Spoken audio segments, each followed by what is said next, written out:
Hello out there in YouTube land. This is Morrisman. As always, I thank you guys for coming to my talk show, Tell It Like It Is. We've been gone for a while and we apologize. We've been busy with a lot of projects and doing a lot of different things, but we are back with some new shows, some new ideas, and some new comments or new topics. Today's topic is, before I do that, I'm going to reintroduce my co-host, which is Joseph Spencer. Okay, how you doing, Joe? I'm up. I'm alive, man. Good. That's good. Okay, so the topic today is going to be more or less a free form. We're going to talk about various things. It won't be just one thing. But we are going to start off with what is the problem that we're having or why we're having problems with some of our young black men. And I stress some of our black men. I don't believe in lumping everybody into one category because everybody doesn't fit. But people throughout the city recognize me from the talk show. And one of the first things they wanted to talk to me about a debate is when we did that hot button topic about young black men and women stop giving your kids these stupid made up names. And one person gave me this statement. Well, you know, white people gave us these names. That's true, but guess what? If you want to take it there, the majority of the clothes that we wear were made by white people. The cars that we drive were made by white people. So are we going to stop driving our cars and wearing our clothes because of that? So it's some nonsense as far as this trying to connect with Africa when you don't live in Africa and you've never been to Africa, and we've been detached from Africa for 400 years. So we're quote unquote not Africans. Now we are descendants from people from Africa, but just like white folks are descendants from people from Ireland, from England. So, but I don't see them making a big deal about that, you know, as far as I'm going to send them our whole world around that concept. They're too busy trying to make a living and focus on the here and now, what's more important, because my name is important as far as the name that I have, but I'm not going to lose any sleep because I feel I got to change my name to represent my heritage. It's nonsense. It's a waste of time. And we should be focused on some other stuff other than we need to name our babies these names that can't be pronounced, because I'm going to say this and let you have it because I get on a tangent when we get on this topic. Our focus should be on bettering ourselves and not necessarily this heritage thing, because guess what? Everybody know you black. You know, there's no mystery when you walk in the room. They're like, what nationality are you? We know this, so why are we focusing on this? And as far as I want control, we have laws and rules in this world that help us stay focused, because if there was no rules, we all do what we want to do. You know, so therefore it helps us have a sense of discipline to have these rules and regulations, that you can't come to work with blue hair or, you know, holes in your blue jeans unless you work at a record shop or you're in the music industry, you know. But corporate America, they have guidelines, they have dress codes, and we need to obey by those, you know. And they use those dress codes to keep your butt out. Exactly, and we're alienating and helping that cause by coming to work looking like we live in another country. You know, that's different if you lived in another country and you came here.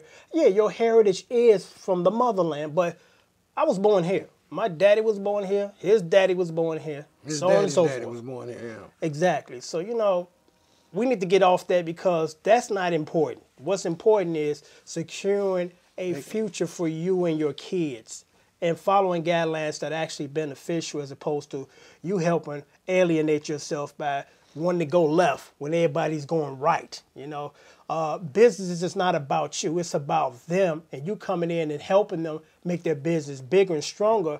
But it's about the business. It's not about what you think you should wear and who you should be called, you know.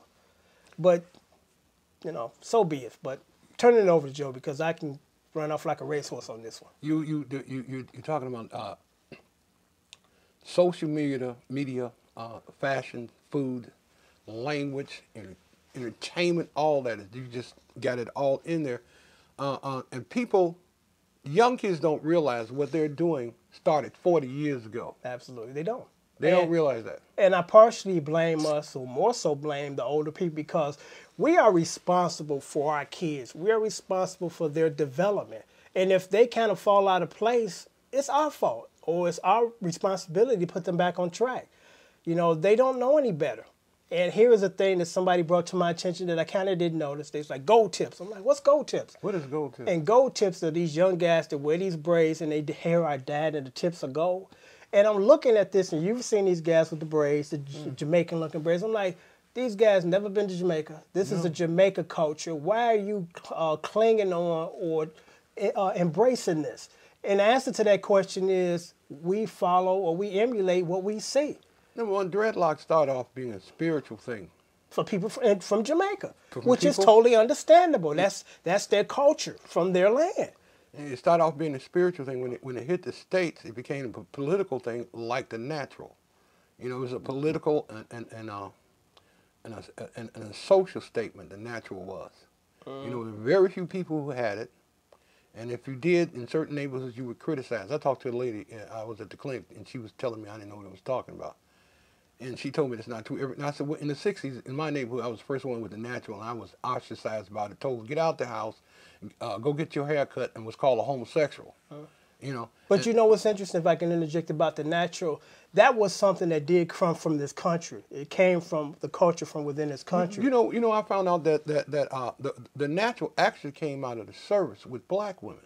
When they went to Europe. But even still, in the United States, it was contained here. Right. Not like with this Jamaican dread nonsense where it's definitely from Jamaica. And these young guys who live in the States who never been to Jamaica and don't have generic Jamaican. They find it in the fashion magazine. Yeah, it's a fad. And that's fine if these fads are not harming and damaging to our young folks. Because guess what? Who's going to most likely hire somebody walking in that's not Jamaican with dreads in corporate America? Or any other business working at Target, you know? And again, I blame us for this because we are responsible for our offsprings. And I believe from some of the research I've done, it's like, when did we start to get disconnected and out of control? And I would have to say it was somewhere in the mid-'70s, because up until around that time, young folks were still kind of following a tradition that was working, meaning that, you know, you fall in love, you commit to this person, you get married, and you might sometimes don't start off, you know, moving out immediately, getting married and starting your family. Because I remember some people, their sons, daughters got married, but they were still living with them for about a year till they saved up their money and moved and got their own place and got their family started. Somewhere along the line, that kind of broke off, and now what you got now, the majority of these young guys, they come from a situation where mom was just kicking it with daddy and had a baby, and they didn't get married, and daddy left, and I'm here with mama and grandmama. I met a lady who told me she was a reverend, and she was shacking. Standards have changed, you know. I mean, we done a whole show on religion. It's like I have no, you know, half the people that claim to be religious be on some BS, you know. What better thing to hide behind than religion? Because we have been conditioned not to question that. So we don't, and when we do, we're heretics. And Go down, go to hell. Yeah, you know, what's that other word when you don't believe in God? Is it heretic? Heretic. Atheist. Atheist. Yeah. Well, heretic is a person who says stuff against the church. Okay, yeah. So heresy, cut off his head, burn him. yeah, so we are, you know, we've been conditioned that if we question religion, we bad people and all that kind of stuff. Let me make this point about music, and then we'll touch on the whole issue of young black men, because we're on the music topic right now anyway. I talked about on my other video about how black music, R&B music, has not evolved. It has digressed, and like I said, I don't blame the young folks. I blame the older people, because back in the 60s, if you came to a record company to become a studio musician or artist, if you didn't know how to play your guitar, you got sent home. And they told you, bring it back when you learn how to play it, and then you can be part of this. And that's what a lot of these young people did. They went back and studied their craft, or the term they used to use was go to do some wood shedding. Yeah. Meaning that go in and sharpen your craft. Nowadays, we've lowered that standard, and we let people in that can't even play their piano with two hands, and they think they're a genius. And we go ahead and accept this in and lower the standards of music. And that's why R&B music is in the state that it is today, because we lowered the standard. You know, we don't allow these people or demand from them to learn how to sing, learn to read music, know theory. If this is going to be your business, know your business. I think music. But let's tackle on that, because we can get in that music thing for the longest. Here is my take on the reason why, and then you can give your take on it too. Here's my take on why young black men, and I stress some and not all, that the reason why they're out of control. I don't totally blame them. I don't even mostly blame them. I blame the people that brought them here. We're responsible for our children, you know, and it doesn't stop at 18 in most cases. It's usually a lifetime commitment. But what do you expect from any man, young man, whether he's black or white or Mexican or whatever? What do you expect from a man who, when he's brought into this world, he doesn't even have his balance coming into the game, meaning that he don't have daddy. And daddy plays a big part in children's life just as much as women. But we've been conditioned in this country that, oh, it's okay not to have your daddy around just as long as you got mama. That statement, I have to be the daddy and the mama too. Yeah, and you can't be that. I mean, I think I try to be the best father that I can be to my daughter, but guess what? I can't be a mother. You can't be a mother. I can't, and I'm not trying to be. But that's the other thing. You got some women that are trying to be, and it's like... They not trying. They truly believe. Yeah, they truly believe that they can handle both, and you know, it's like that's nonsense. Both sexes. They Yes. go, man, I had a person in my life tell me, in her 60s, you know what? Men and women are different. And they are. So that's why you think I'm crazy. Yeah, they are. Because I'm not thinking like one of your girlfriends. Yeah. My answer's not coming like one of your girlfriends, and it just totally be false. I'm a man. Well, let me just say this, because it fits into here. Then we continue with this as far as the black man thing. There was a song that Jennifer Holliday put out about a year ago with the singer Neo and the rapper Rick Ross. It was from a Kevin Hart movie. It's called Think Like a Man. Mm-hmm. And the hook line is act like a puma but think like a man. I think that is the most ridiculous, insulting statement that you can say or give to a woman, and she believes this or not. Because women shouldn't have to think like us because they're not like us. They're not like us. And it's an insult, and there's some people that just like, they didn't catch this because this is an insult to women, that statement. You know, women should act like women. You know, there's a reason why they act like they act, because they're women. There's a reason why we act like we act, because we're men. We're men. You know, so I just wanted to interject and make that statement. It's one of the dumbest statements I've ever heard. Act like a man. Think like a man. And this man thing, several years ago, 5 years ago when I hit 60, I was sitting out, and a young black man was looking at me like I was an animal in a cage, and finally he walked toward me. Excuse me, Kent. He's looking at my gray hair. He says, can I ask you a question? I said, yeah, no brother, what? He says, how old are you? I said, I just made 60. He gasped, oh, 60? I said, yeah. I don't know nobody 60. And I said, what? I said, how old are you? I'm 23. You don't have anybody in your family that's 60. No, because grandma was like 40. When back in the day, grandma was like 65 when she became grandmama. Yeah. Now grandma was 39, 40. I began to correlate that information. I didn't want to insult him or hurt his feelings, but I wanted to ask him how old his mother was.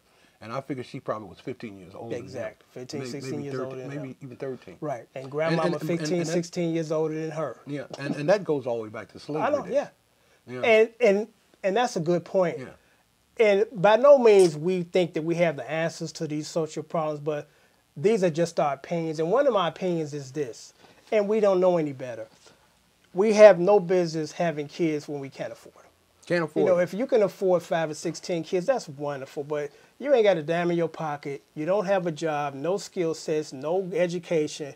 You still at your mom's house, and you having kids.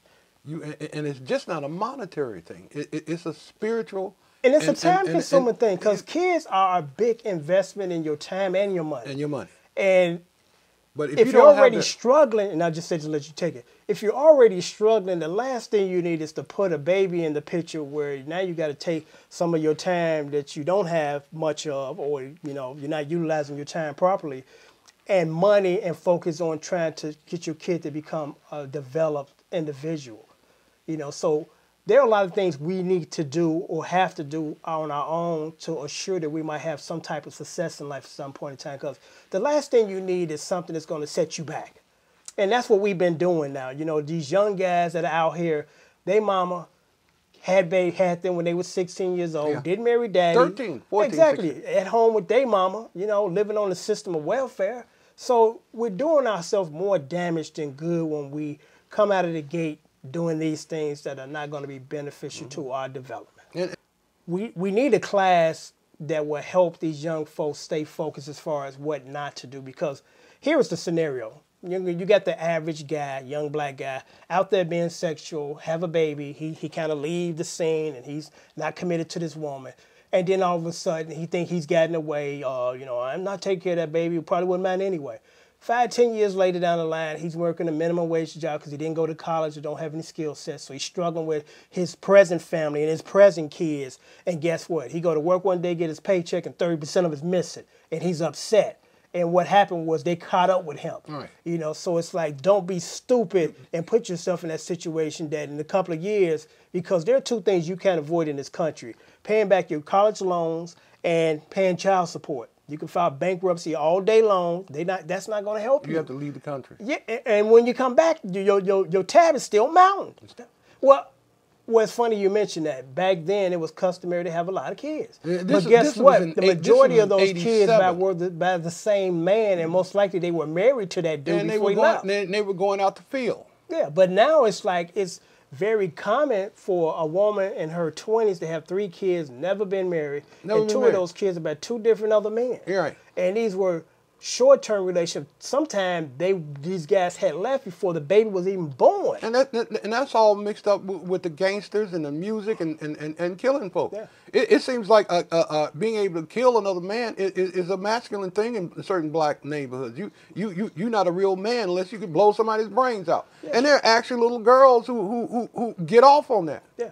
But on that note, because we went well over our time and our production assistant is looking at us with the little hand thing, so we will tackle in more detail, because this is more or less a free form at this particular segment, but we will address in another segment by itself in its entirety as far as why do we think that's what's wrong with some of our young black men today, because that's important. So on that note, we're signing off, and as always, keep thinking. And my co-host, yeah, keep thinking. Be blessed. Until next time, take care and keep thinking.